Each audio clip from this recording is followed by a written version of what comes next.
Hey everyone, Danny Lynn here, co-founder of the Freedom Real Estate Group family of companies, and this is Real Talk, our podcast, which is Real Talk for real estate investors. And today we have a special guest, Chris Cennino.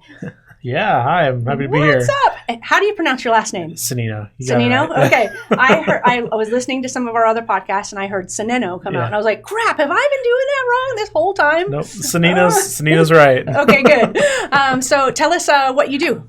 I run Independence Property Management, and I'm heavily involved in a lot of the operations here at Freedom Real Estate Group, family of companies. Yes, you are. And he's been on many podcasts, but I said, I'm still going to ask you to introduce yourself so that people would know if you're watching for the very first time how important Chris is to this team. And of course, as always, if you're watching the podcast on YouTube, which a lot of you guys do, I have cheat sheet notes because I always do to make sure that we stay on track. Otherwise, I'll go everywhere. So today we're talking about the 56-unit apartment complex that we purchased. We had titled that podcast before, I think, our biggest investment to date or something like that. Right. So we're giving you an update. I think this is probably, it's just short of a year since we purchased it on October 15th of 2020. And then now it is the day we're recording this is, what's today's date? The 30th. September 30th of September. So yeah. So this is going to be released, I think, next week, closer to the close date. But you're getting the real live data as of just today because Chris this past week gave me fantastic news. Now I was ecstatic and I was just going crazy. I haven't even posted on Facebook yet, but Flip and I did go out and celebrate.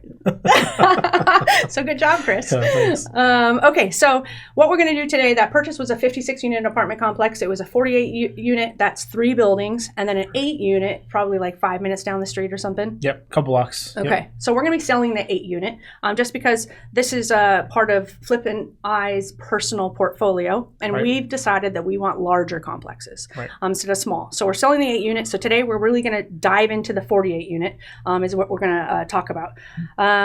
So let's start with the supervisor-tenant situation. I'm going to let you go into this because you actually met him. I just talk about him on these podcasts, but go ahead. Yeah, so I think you're referring to the live-in maintenance /manager /tenant groupie and everything else that is all the other titles he had were there.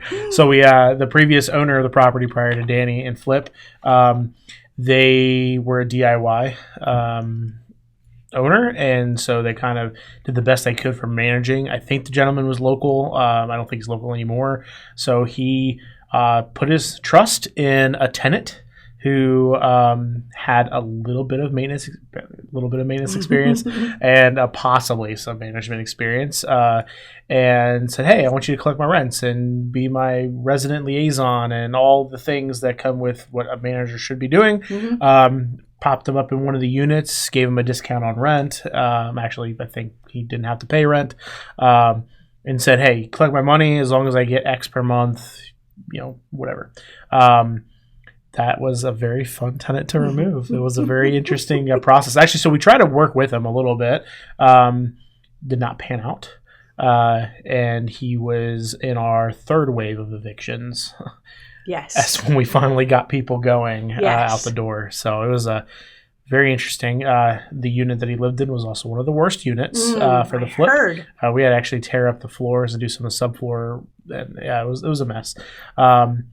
But it was also, he was located in the building that was our first to fully get renovated and filled. Because it was every unit in that building was 2 bedrooms and they rented really, really fast. Nice. So that was the first one to get filled. Nice. That was a lesson for me about the difference between 1 bedrooms and 2 bedrooms and how popular, 2 beds or more are. And how quickly they will get leased faster than the 1 bedrooms. Yes. Or an efficiency, which we have too, which was, I think, the last one to get rented. Yes, it was, yeah. Okay, so now I've talked about this on podcasts before, so I want you to kind of go into it. I've shared that he was what we think is a drug dealer. He was literally like scamming, like there's a subsidy where you can go in and treat yourself for rehab and then you come out, and he was this is what I've heard. So that's why this is the time to kind of come true with what you know. Right. He was bringing those guys out, signing them up to be able to be a subsidy tenant in that apartment complex, telling them to pay him their checks. Like there was a big old scam going on, right? Yeah. So you're talking about subsidy payee. It's less subsidy, more so like Social Security payee. So essentially, Social Security Administration. Not to get too deep into that, but Social Security Administration sometimes require people to have payees because they've deemed them that they can't handle their own finances. So they'll designate a person that's in charge to collect that money and pay their bills. So he became the designated payee for I think five residents there. And when we're going through this eviction process, we have to verify like rent's not been paid, and the tenants are, I've paid my rent, right? And we're like, you haven't, right? And so it comes back to when we got to the root of it.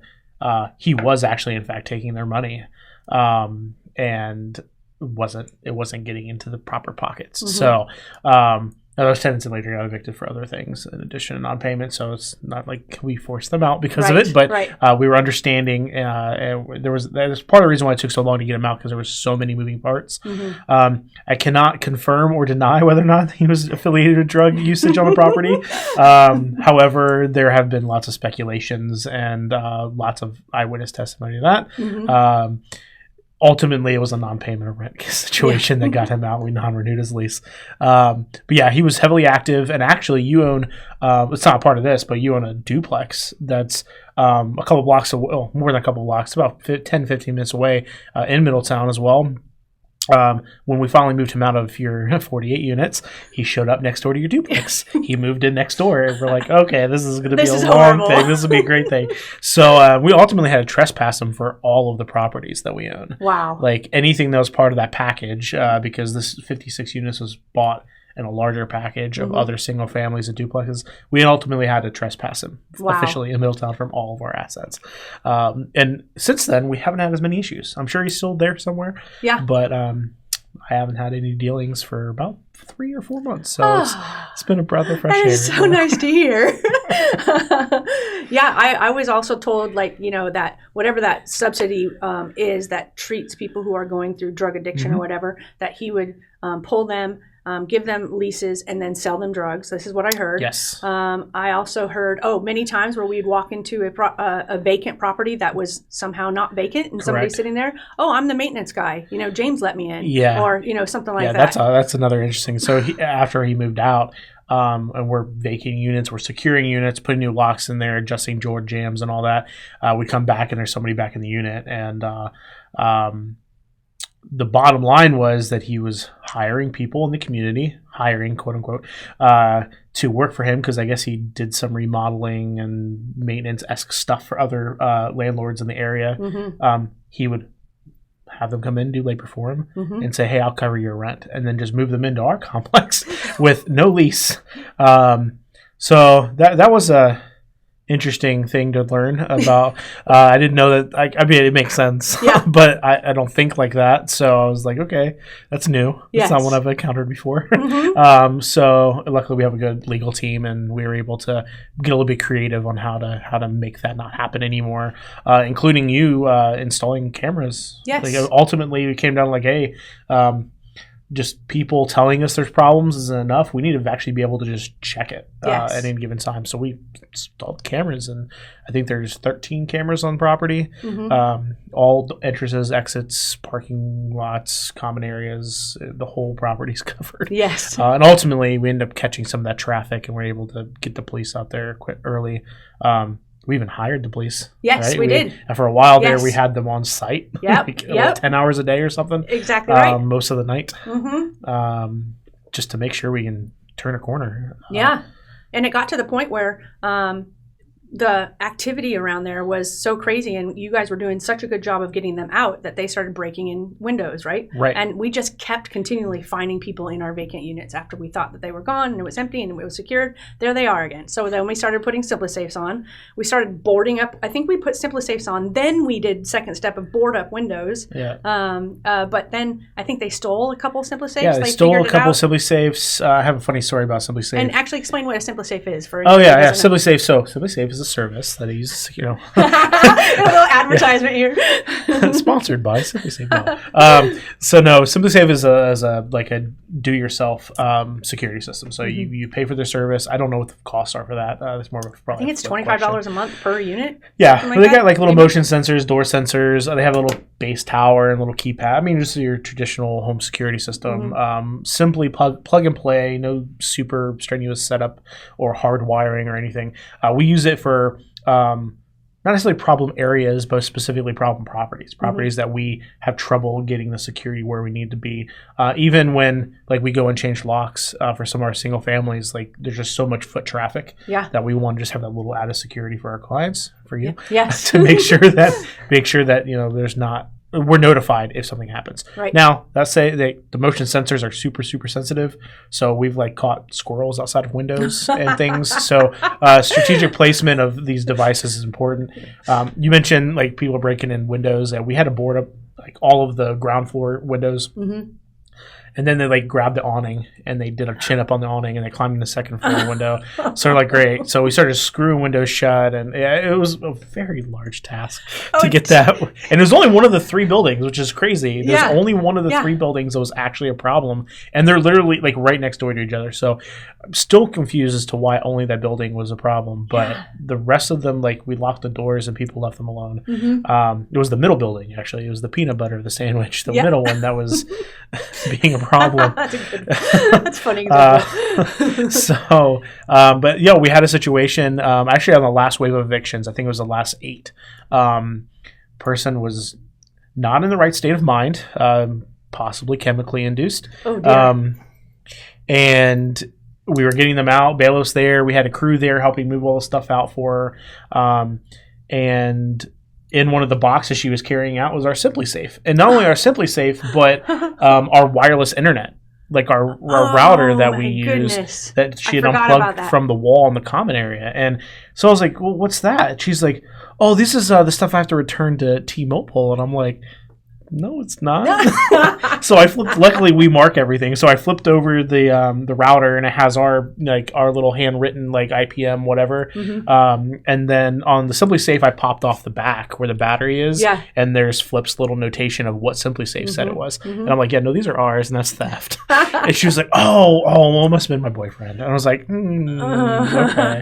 So yeah, there's been lots of situations, and we go on all day. I know. I just wrote down 3 of them just to throw out here. That's what this podcast is for, right?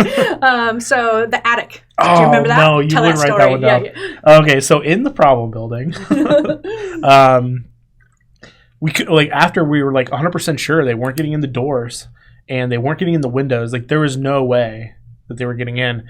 We're like, how are they still getting into this? Like they're getting in, and not even having a key. So if they get out, they can't lock the door or anything. So we're like, we don't know how people are getting in, and then. I don't even know how we figured out that they were climbing through the attic access in the 3rd floor common area. Like they were getting into the attic, crawling across the rafters and dropping in through the ceiling of the units. And I was just like, oh, these guys are just they're so creative. So we ended up we put boards across the attic access. Yes, we did. And we screwed them in there and started moving people into the building. We're like, okay, if you hear anything other than you in this building, call us, because you're the only person that lives in this section of the building, so there should be nobody here. Right. Now, if it's between the hours of 8 and 5, we're probably working. But if it's after 5, here's my personal phone number. Yeah. Because there's somebody breaking in somewhere. Yep. Yeah, that was the most surprising of all of them. And I think it was one of our contractors. He goes, I think I figured out how they were getting in. Yeah. It was hilarious. So another one was the police. So there was many times, like we've said, that we've walked into what we think is a vacant unit and suddenly there's people inside. Right. Sometimes just a guy, sometimes 2 guys, sometimes a guy and 2 girls. It just doesn't matter. And they bring all their stuff. So it could be that example of attic and then in and then open up the front door and everybody come in. Yep. So there was one time where we called the police while we were trying to get them out because they were just slow going. Because every now and then they're just like, okay, yeah, they grab their stuff and they just walk out. Right.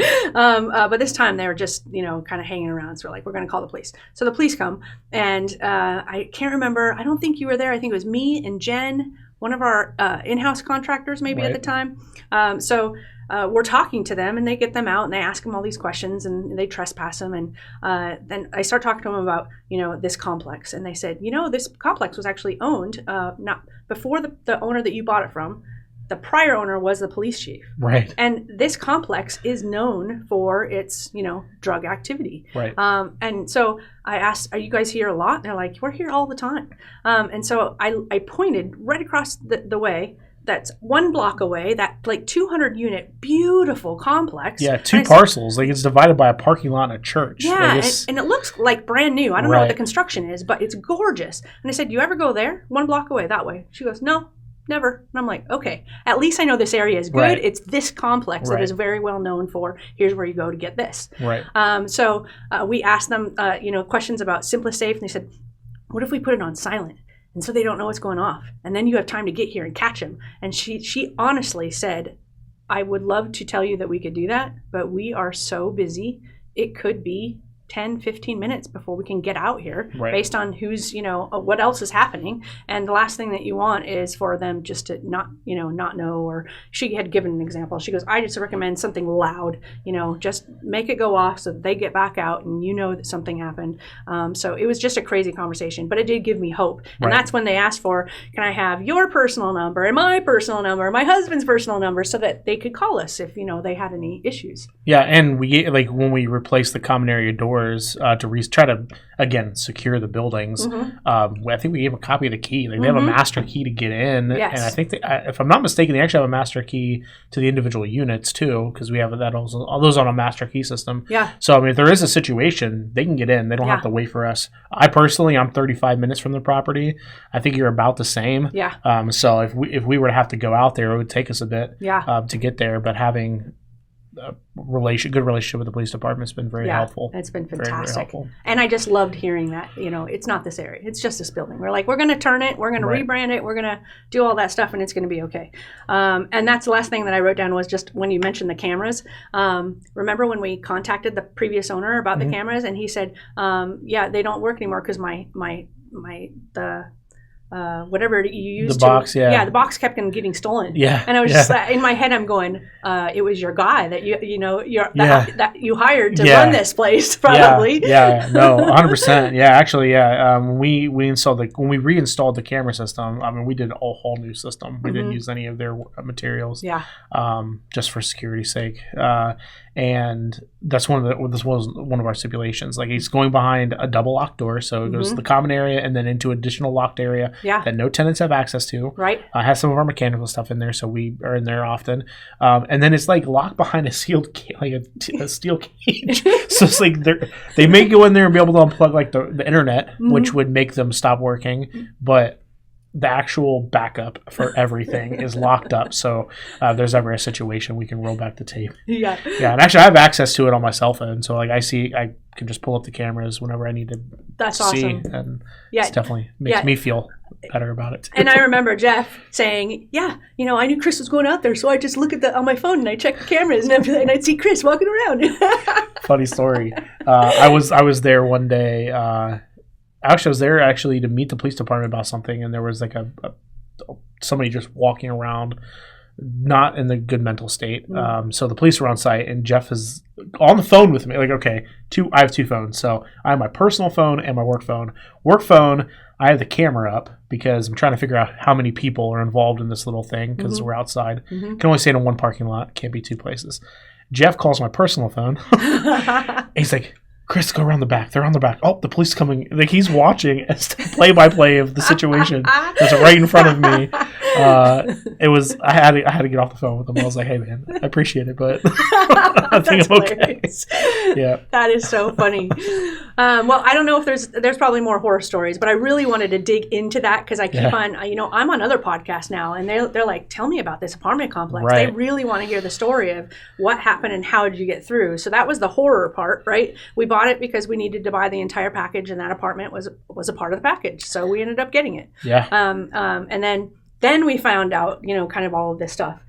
So it was a crazy road, but let's start walking them through the process of getting to where we are today. Talk about we realized we had to start doing evictions, and this was COVID environment. Yeah. So granted, this was, like you said, October. We, IPM, have a pretty standard, like, we don't do any evictions directly after acquisition.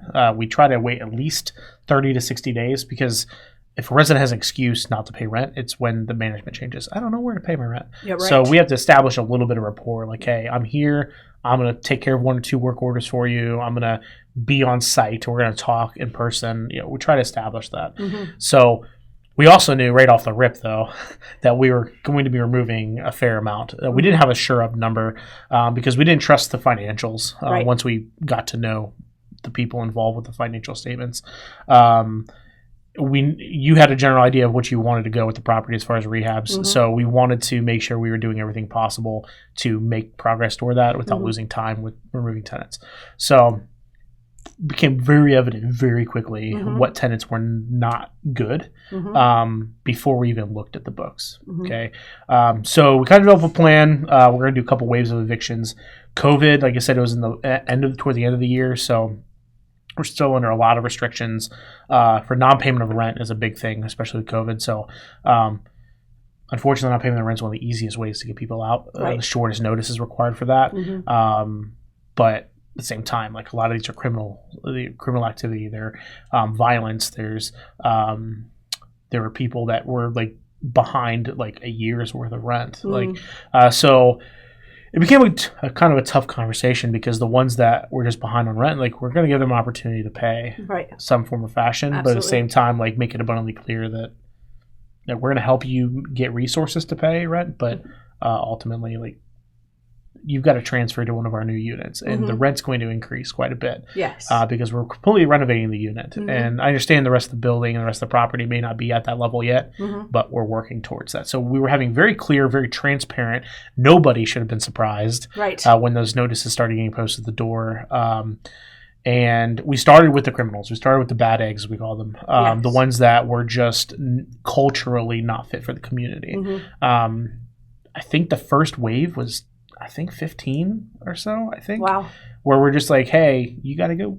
Yeah, right. We're not going to offer you another unit. We're not going to, this relationship's not going to work. Yes. I think the property had 2 vacancies when you bought it. Yes. One at the 8 unit and one at the 48, I think. Right.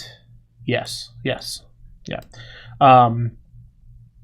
So we started with the bad eggs, about 15. It took several months. I think it took like 2 to 3 months to actually get that process rolling, because municipalities at the time were a little bit cautious about evictions, even though the wording was very clear for non-payment of rent. But they were kind of cautious on all evictions. So we had to kind of actually put our legal brains to work a little bit to figure out how to get those rolling.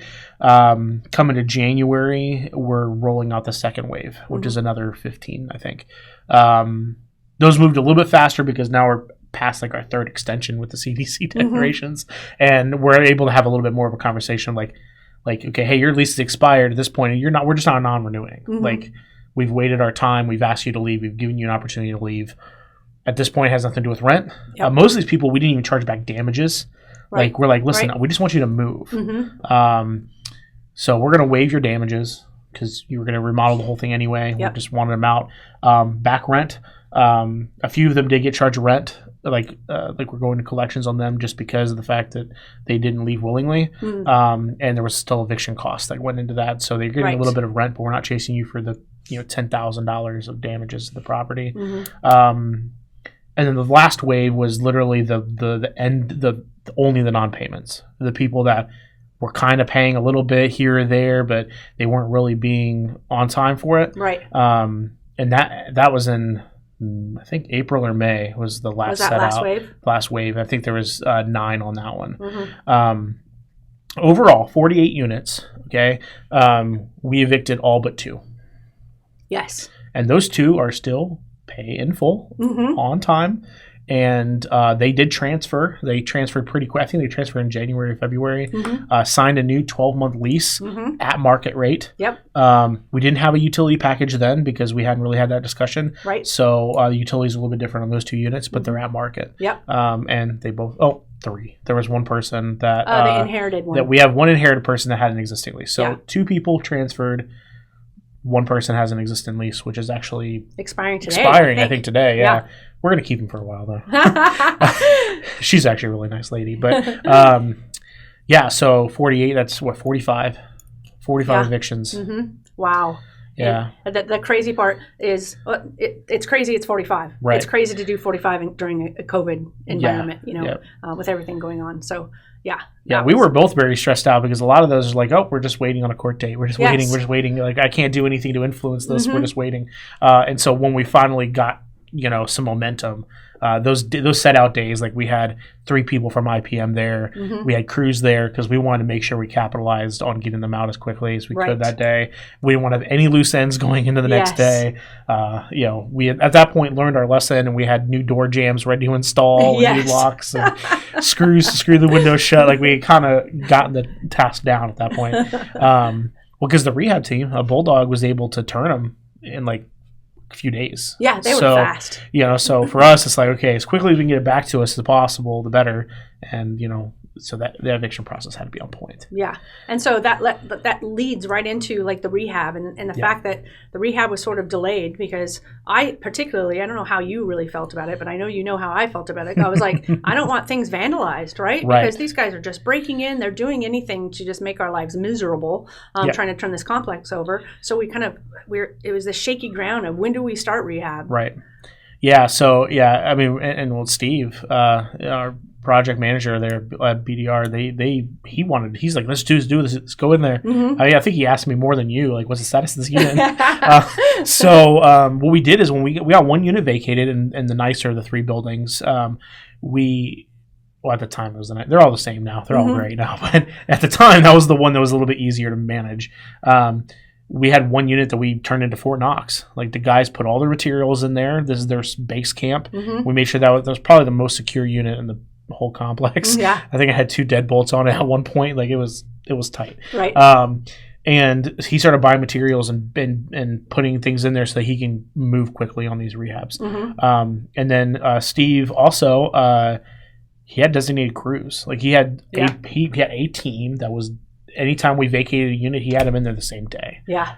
So it was super easy transition. Like, hey, here's the keys, take over. Right. Half the time we just drop the keys in a lockbox and he would just run in there. It was a delayed start. We're still dealing with a couple like punch items, things on the back end because we just steamrolled through all these rehabs, and now they're back and tenanted. Like, we're finding small plumbing issues and small things that just happen with apartments. Yeah. But I mean, it was a little bit delayed, but I mean, it moved quickly once it got started. It was just a shuffle because I kept on going, I don't want them to steal our stuff and vandalize and materials, and it was crazy. So we got through that. Okay, the next thing I have is rebranding. Yeah, rebranding was interesting. So the little apartment complex you talked about on the corner, it's like I said, it's literally 2 parcels away, separated by a church and the church's parking lot. Like, you can see the building from our building. It's called Trinity Place. Trinity Place, right? Yeah. Yeah, Trinity Place Apartments. And so in front of your complex, there's like this little rinky-dinky wooden sign that's like half falling over that says Trinity APTS. So rebranding was a must. Plus that sign had to go. Yes. Actually, I took the pleasure of kicking down that sign myself. Did you? Yeah. That was that was a very nice moment for me. It's probably on the cameras because it was after the cameras. So I think we started with a poll in the office. Just like, hey, we're talking about naming it. Yep. And the selection committee was you and Flip, I believe. I think some logos were also thrown in there in the mix too, once we had a ballpark idea. And somebody from our office named it. Yes. Yeah. So our marketing coordinator, Caitlin, came up with the name, which is really, really cool. She can put that on her resume too. That's right. So, she named it. She named it Pine Ridge. Not Pine Space Ridge, not capital P, capital R, but one word, Pine Ridge. And the naming came from the fact that there is literally a ridge. There's a line of pines in the middle of the property. Yes. And that was brilliant. Yes, it was. Yeah. I think that's one of the reasons Flip and I liked it so much. It was like, it was relevant to the property itself. Right. And it was unique. It's not Trinity. It's not any of the other ones. It's Pine Ridge. And it's, so we got this beautiful big sign with a logo and, It says Pine Ridge Apartments on it. Mhm. Got it put up on a mound. Yep. When you're driving up to the property, you can't miss it. Yep. And then we got some like new leasing materials and stuff. Like I think there's a big like grand There's a opening, big like under new now management leasing or sign. something. Yeah. Yeah. So and then little thing I don't even know if you don't realize that we did, but like we IPM printed up like flyers and we put them all around Middletown, I just did saying not know Pine Ridge that. Apartments, and Okay. it just had like our contact information. Dropped them in like speedways and places they have little pin boards. Sure. Don't know how much it actually helped with the leasing end of things, but it started to change the conversation about that property. Sure. So that's been Yeah. a huge win. Yeah. So that leads us into leasing. So Right. talk about the leasing and maybe any obstacles or successes that you found as the property got filled up, right? Because it's kind of hard when a property is empty. Yeah. So first, the first difficulty there was tracking, right? We've got two different companies that are competing for the same space. Well, competing is not maybe the best word, but we're trying to accomplish similar missions in the same space. Mm-hmm. They have their timelines and their way of tracking. We have our way. So we had to find a middle ground of like, hey, how can we communicate effectively so that when you're done with the project, it can be handed to me quickly. Yeah. Now we have those systems in place with the rest of our companies on a bigger scale. Mm-hmm. But for this specialized project, it was a little bit more daunting to get everybody on the same page because the traditional methods of communicating wasn't going to work. Mhm. We'd have to bring it down to just this one project. Plus, not everybody in Freedom Real Estate needed to be, told every step of the process Sure. for Pine Ridge. Yep. So putting the company public, spreadsheet Yeah. to track rehab wasn't going to be sufficient. Right. So we had to kind of reinvent a little bit. The spreadsheet we ended up having, I think it had like 7 tabs on it, but ultimately we could track it through the whole process. Mhm. So our leasing team would get in there, we'd be able to see what Bulldog was saying was done, and then we would go in and we'd look at the property and say, hey, we need to fix this and this. Mhm. And then they would give us a timeline. If it was minor stuff that we can still lease, we'd still try to lease it. One of the things with this property that made it a little bit more difficult for us, and for those of you that are clients of ours that watch, like we use Show Mojo, which is a virtual, like, no contact showing option. Mm-hmm. We were starting to use it before COVID, and then COVID just put it on the front burner. Mhm. Okay. Very, very hard to do with properties that are currently in rehab because you have multiple crews going in and out. Right. One person has a key because they had to get in the building, then there's not going to be a key to the unit available Right. for showing. And then also because of the way the buildings are set up, there's a common area which doesn't have it does have a traditional knob on it, but like you have people going in and out. Having a lockbox on that may not be efficient. So we were like, we're not going to be able to do auto showings for this. Right. Like we're going to have to actually go out there Mhm. and do some salesmanship. Yeah. Yes. Plus the property needed some salesmanship when we first started. Mhm. Now by the time we got to the last 5 or 6 units, the property's selling itself. Right. So for a while there, like I was doing showings. We had leasing assistants, and now our assistant manager Mariah, Mhm. she was out there doing showings, like bulks of 5 to 6 per day, Yeah. trying to get some interest. And even with your 8 unit that's right down the road, it's a similar situation because the 1 bedroom layout might be kind of what they want, but they want a little bit more space. So they're, hey, we got this 8 unit down the road that's also a 1 bedroom, but it's a 1.5 bath. You want to take a look at that? They'll take a look at that. They may not like that. They may just say, no, I like this 1 bedroom. So we kind of play the properties off each other a little bit. Yeah. And Great now idea. well, this is an announcement for later, but we're in a position, I'm going to put it this way, we're in a position where we're using some of the leads from Pine Ridge to fill the other property down the street. Nice. So leasing was a task, Mhm. and mostly is because of communication between companies. Right. And then also building interest. That property had a reputation. Yes, it We did. destroyed that reputation and rebranded it. Bam. So it's bam. And that's not as simple as throwing money at it, Mhm. right? We have to get the whole community engaged Yes. in that conversation. Yeah, exactly. You guys did a great, great job. So, what's the status of occupancy? We're 100% rented. Yeah. So we have several moving in tomorrow. The ones that are not moving in tomorrow are like moving in early next week, but their leases are signed for the first. We are a little bit behind our timeline on that, but it's definitely a huge win. It was a major project. It was that we've never done before. Yeah, So first our time timeline ever. was a guess Yeah, in a COVID environment. in a COVID environment. Yeah, a lot of variables that we were not expecting to. Yes. So 100% occupied, all at market rate, except for 1 unit. which I don't think we're going to go into major detail on the one unit, but that one will be a market rate in the next couple of months as that lease expires. And it was really just it was a guy that we hired, right, to kind of help us. We're like, you're on site, you can live here. He was in our in-house construction crew, correct? Right? And it was a kind of a security piece, especially for me. I know it didn't turn out the way we wanted it to, but it was you're here, you're rehabbing the stuff, you know what's going on. Please be our eyes and ears, and it gave me a little peace of mind.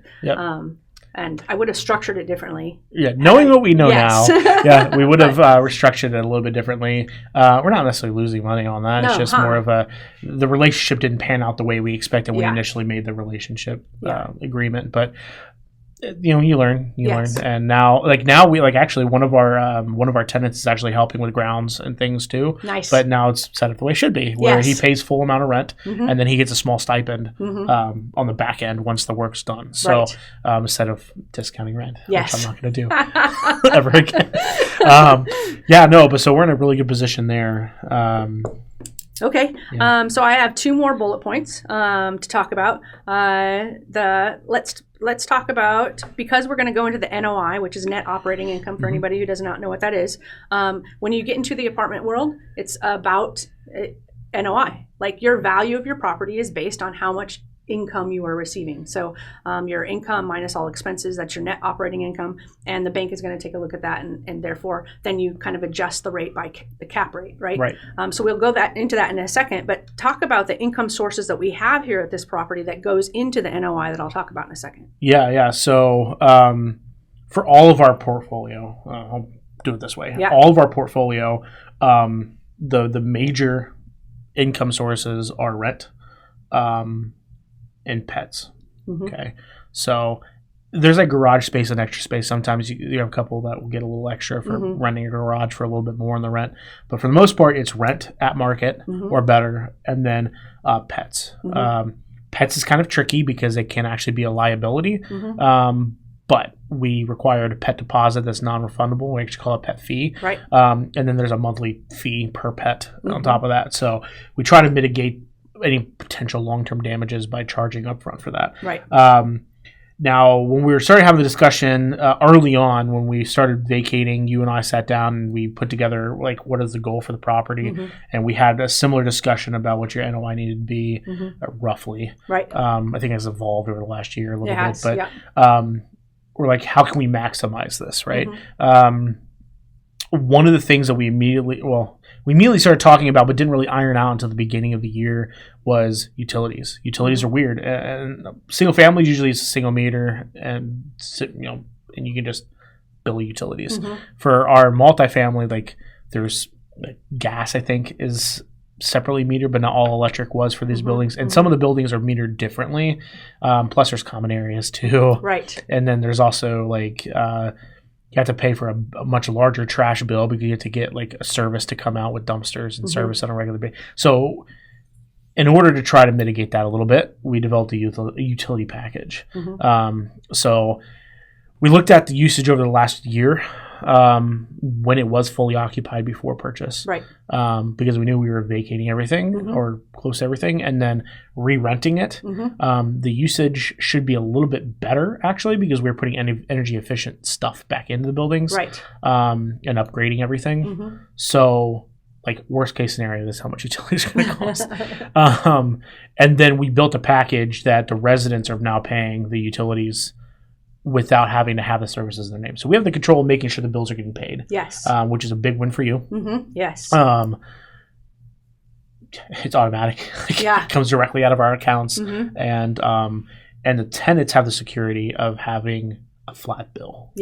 They're not getting a bunch of fluctuations. It's not requiring us to go and look at every single bill and line them out and do a bunch of math because we love math so much to figure out what tenants should be paying. It's not based on square footage. So the efficiency is paying just as much as the one bedroom. And it's just a flat bill. Everybody's equally contributing to this pot that pays the utilities.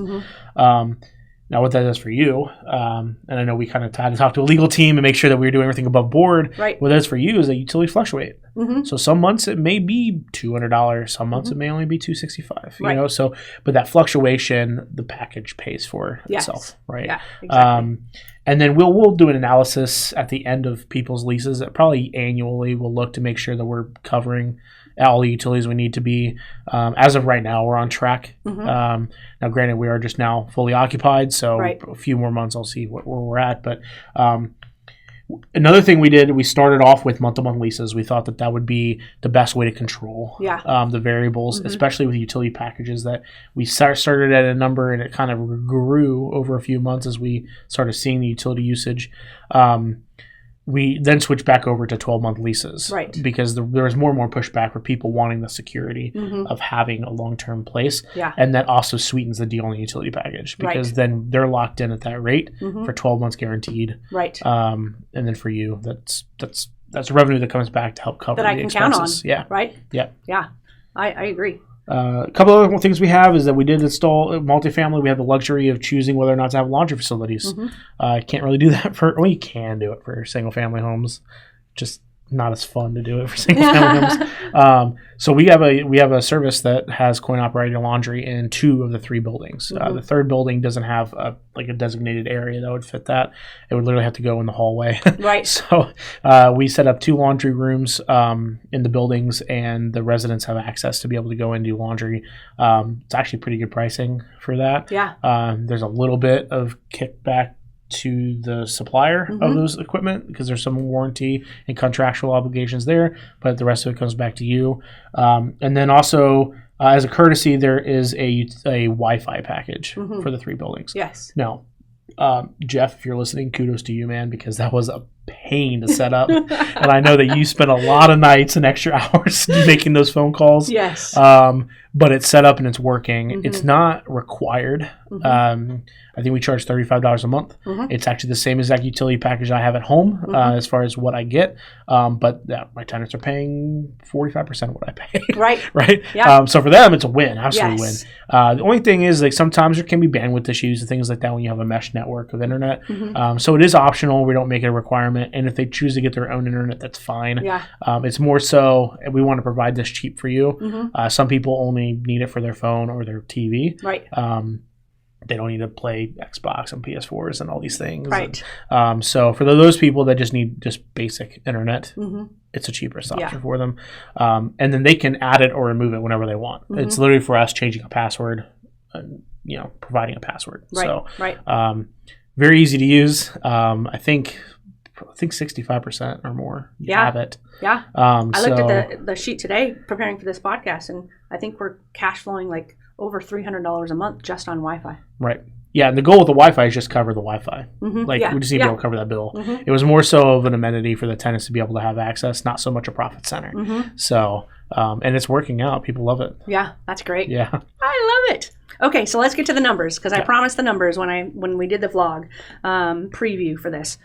So right now, because Chris and IPM has done such an amazing job, we are getting to prepare for a refinance. So I actually have a partner in this deal. That's one of the reasons some of you may ask, why the heck did you buy this place? This is crazy. But I did have a partner that she now owns, her and her husband, I think 1,800 units. I actually showed the property to them, and they said, yes. And they ended up partnering with me on the financing side so that I actually brought in private lenders to be able to fund the deal. So that was, no problem. They're partnering to be able to refinance. So they're talking to the banks right now and showing them all the rent rolls and the T12 and stuff like that, preparing for us to be able to refinance the property. Because it takes, for a bank to want to refinance a property like this, it's going to be 3 months of 90% economic occupancy. Do you want to explain the difference between occupancy and economic occupancy? Yeah. So occupancy is the percentage of the property is occupied. So in this situation, 48 units, 90% occupancy is, I believe we said 43. I think so, yeah. I think 43, meaning that there's warm living bodies in the units. Yes. Whether or not they pay rent. Okay. Economic occupancy is, not only is it at a certain level of occupancy, but those people have to be paying overall 90%. So it's a double calculation. So for this, if there's 48 people, we're fully occupied, then we only have an allotment for 4 people not to pay rent. Yeah, that's correct. Now that being said, we don't have anybody that's not paying rent. Right. Most of the time, it's like I'm making a partial payment. It's still COVID, even though we're kind of on the tail end. Right. There's still people affected economically because of it. So we're a little bit more understanding about that. So we're allowing a little bit more leniency on the timelines for notices and evictions processes and all that. But 90% economic, meaning that if it's fully occupied, 90% have to be paid in full. Yes. Monthly. Yes. So by month end. Yeah. And that was why one of our goals was to get it 100%. Right. So that way, if 4 people didn't pay rent, we're not screwing the refinance process and having to like start all over. So that was super important. Okay, good. All right. So I'm going to put on my glasses because now there's numbers. All right. So I just did the calculation on the sheet because they just finished leasing. So I had Jeff fill it all out just the other day so I could come here with all this information. Annual NOI for the property after all expenses is $321,000 a year. And at an 8 cap, that puts us the value at $4 million. Nice. Bam! Nice. So this 48 unit, what we purchased it for was a little over 1.1. That does not include the 8. We actually divided it up so we could see what we spent on each building. So $1 million was the acquisition. So far in rehab, we've spent $613,000. And I say so far because on the HVAC units, we decided to, as they fail, replace them. Let's not replace everything right now, but let's just let them go as they fail. So that makes us $1.7 million for our all-in number. Once we pay off our private lenders who funded this deal, we're going to be at almost $2 million, which means that our private lenders made almost $261,000 in that 15 months of being the lenders on this deal free. And I'm so excited to pay them that because they've known me for a long time. And this is my very first apartment purchase. And I said, will you come on this ride with me? Right. And they trusted me and they did it. And it's nice to be able to reward people that you've been working with for a very long time who do trust you, that you always, come through and do what you say you're going to do, even when it's a horror story of a deal. So our goal for refinance is December 2021, January 2022. And even though the value is at $4 million, if it's at trading at an 8 cap, which this area is, or actually selling our 8 unit, at an 8 cap as well, we're holding it. We want this for cash flow. We didn't want to, rehab and then, sell it to somebody else. If you're going to do that much work, might as well just sit back and enjoy it for a little bit. Enjoy it for a bit. Yeah, absolutely. So I'm super excited. Anything else that I'm missing as far as stats or, our race to the finish line? No, I mean, there's a capital improvement stage. There's still things that need to happen. We have a plan to replace some windows. You mentioned the HVAC. There are things on the rehab that we're like, okay, we just need to get it to a standard, consistent standard, and then also give it a little extra for safety, security, and all those things. So there are still things going on. You replace the roofs. We did a lot of work on the parking lots. Actually, we sent our maintenance guys out there to stripe some lines. Oh, nice. So there's still things that are ongoing, which will help appreciate value a little bit more. And then as we start seeing the benefit of the rent coming in, that'll also help. So I'm excited. I'm really excited. I'm also glad that this is not the absolute focal point of my entire staff, but that's okay. Sorry about that. It's okay. No, I'm excited to be a part of it. Yeah. And I think we all were waiting for this finish line to come, right? When you're in the middle, you're just like, oh my gosh, when are we going to be done with this property? I called you. I called her on Friday last week, and I was like, hey, guess what? I didn't even leave a voicemail. My intention was to say, hey, guess what we did? But I actually told her on Monday morning. Yes. And so she's like, what? I was like, yeah. It was celebration time for sure. I was so absolutely excited. So thank you so much for all your hard work, your leadership, and everything you did. This was, I don't know if you've ever taken 56 unit apartments from, evicting everybody to rehab to leasing it all up before. Okay. So it was the first for me. Congratulations for the experience and knowledge that you now have, and you did it successfully. What I hear most of all is they're like, look at this is the type of operators that you want to work with, right? They could have just threw their hands in the air and said, forget this is crazy, I'm not dealing with it, I'm out. But instead, we just didn't let any of that affect us, and we just kept going. Every single day was, okay, what do we do about this? There's a killer team behind the products here, and they'll do. I mean, at one point, our president went out there. He put his shorts on, yes, and he's like, "All right, let's clean some units." And he Yep. got out there. He did some drywall, some paint, and he's Yep. like, "I'm gonna do this toilet." Like, yeah, we have to do everything we can. Yeah. And so I think it's all team effort on this property. And even now, like as we're like we use the analogy of landing a plane. Like the plane's sitting on the tarmac, we're unloading people. Like Yeah. we're done. The project's done. It's just got to let it finish out, right? Yes. So really excited in the position that we're in. Was able to sleep easy this weekend. It's been a good week. Yeah, me too. So thank you to my partners who partnered with me on this deal. Thank you to IPM, who's been amazing on this deal, Bulldog Renovations, the entire team. I think everybody had a piece of playing this. I know Jeff is excited about wiping his whiteboard clean. He's got that whiteboard on there forever. Yeah. So I'm so grateful for this experience and knowledge that we all got to do together. And we're here. We did it. Yeah, I keep asking you. This is actually your last point on here, but I keep saying, "Hey, we're gonna do this again." Yes, we're preparing to do many more. Thank you for even noticing. I totally forgot that. We've now partnered with somebody that we're going to do a bunch more locally. We're working with Steven, who's going to do more on a national basis. So, I'm in the multifamily game. Right. This is exciting. Nice. Nice. So, I hope you enjoyed the podcast. This was a lot of information, but we promised you that we were going to get it all out there. There's many people that have asked me, and I said, we're going to tell the whole story. Just everything. Yep. So we appreciate you for coming on and sharing all of this, because you really knew all the goods anyway. Yeah. It's fun. Yep. I love this stuff. Mm-hmm. So join us for future vlogs and podcasts. We love talking about all this stuff, and we always like to close our Real Talk which is Real Talk for Real Estate Investors. Just usually I haven't done a podcast in like a month. This is our podcast, Real Talk, which is Real Talk for Real Estate Investors. And we always end it with invest smart, live happy. Bye everybody. Nothing on this show should be considered specific personal or professional advice. Please consult an appropriate tax, legal, real estate, financial, or business professional for individualized advice. Opinions and information on this show are not guaranteed. All investment strategies have the potential for profit or loss.